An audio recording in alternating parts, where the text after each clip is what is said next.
আসসালামু আলাইকুম। আপনার সাথে যে মেয়েটি রয়েছে সেই মেয়েটি কি বেশি ম্যাচিউর, ইমোশনাল, পাগলামি করে সারাক্ষণ, জ্বালায় আপনাকে? তাহলে শুনুন। Immaturity is beauty, immaturity is loyalty and love, immaturity is innocent, feel, fear and pure, immaturity is soul, fear and curve. দেখেন, দুজনে যদি সবসময় ম্যাচুরিটি দেখান তাহলে সেটা কিন্তু আর ভালোবাসা থাকে না, সেটা একটা সামাজিক দায়বদ্ধতার মধ্যে চলে যায় এবং আপনি চাইলেও আর ইম্যাচুরিটিটা দেখাতে পারেন না। সাথে থাকাটাই কিন্তু সবকিছু না। দেখেন, লাভ কোনো অফিস না যে এখানে আপনাকে ম্যাচুরিটি দেখাতে হবে। ভালোবাসার মধ্যে পাংচুয়ালিটি কিছু নেই।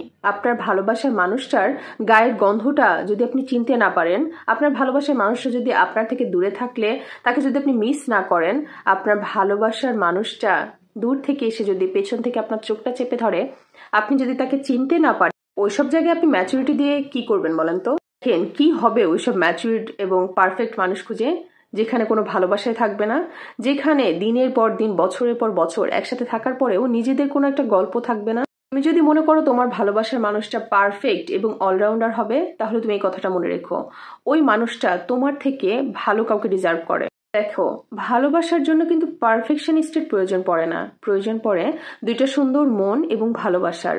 খুব সহজে যদি বলি, পারফেক্ট কোনো মানুষ হয় না। পারফেক্ট মানে কি? পারফেক্ট মানে হলো পূর্ণ, অর্থাৎ তার মধ্যে অসম্পূর্ণ কোনো কিছু নেই। তার মধ্যে যদি অসম্পূর্ণ কোনো কিছু না থাকে, তাহলে তোমার মতো মানুষকে তার জীবনে কি দরকার? একটা কথা কি জানো, কোনো মানুষই পারফেক্ট হয় না, পারফেক্ট বানিয়ে নিতে হয়।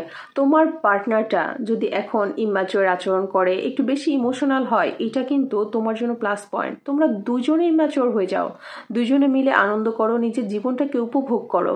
সবকিছুতে এত ম্যাচুরিটি কিন্তু চলে না।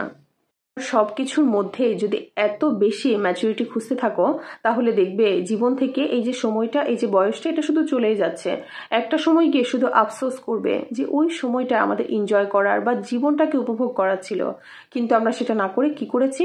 ম্যাচুরিটি দেখিয়ে গিয়েছি। দেখো, সোজা কথায় বলতে গেলে ভালোবাসার মধ্যে ম্যাচুরিটি দেখানোর কোনো দরকার নাই। তুমি তোমার কাজের জায়গায় ম্যাচুরিটি দেখাও, যেখানে তোমার খুবই জরুরি, প্রয়োজন, কিন্তু তুমি ভালোবাসার জায়গায় এত বেশি ম্যাচুরিটি দেখাতে এসো না। এতে করে তুমি ভালো লাগার মানুষটাকে হারিয়ে ফেলবে। ভালোবাসার জীবনটাকে প্রফেশনাল লাইফ বানিয়ে ফেলবে না। ভালোবাসার জীবনটা পুরোটা আলাদা এবং প্রফেশনাল লাইফটা পুরোটা আলাদা। একটা মানুষকে তুমি বারবার বলার পরে সে কিন্তু তার ইম্যাচুরিটিটাকে চেঞ্জ করে ফেলবে, ম্যাচুরিটি চলে আসবে, কিন্তু তখন তুমি প্রচন্ডভাবে মিস করবে ওই মানুষটার ইম্যাচুরিট আচরণগুলোকে। মনে হয় ভালোবাসার মানুষটা যদি একটু ইম্যাচুর, ইমোশনাল এবং পাগলামি নাই করে, তো সেখানে আর ভালোবাসা কোথায়? সবসময় ম্যাচুরিটি ভালো লাগে না, জীবন থেকে একটু একটু ইম্যাচুরিটি অনেক বেশি ভালো লাগে এবং ভালোবাসাটাও বাড়িয়ে দেয়। সকলে নিজেদের ভালোবাসার মানুষগুলোকে নিয়ে ভালো থাকো, সুস্থ থাকো এবং আমার ভিডিওটি কেমন লাগলো অবশ্যই কমেন্ট করে জানিয়ে যাবে।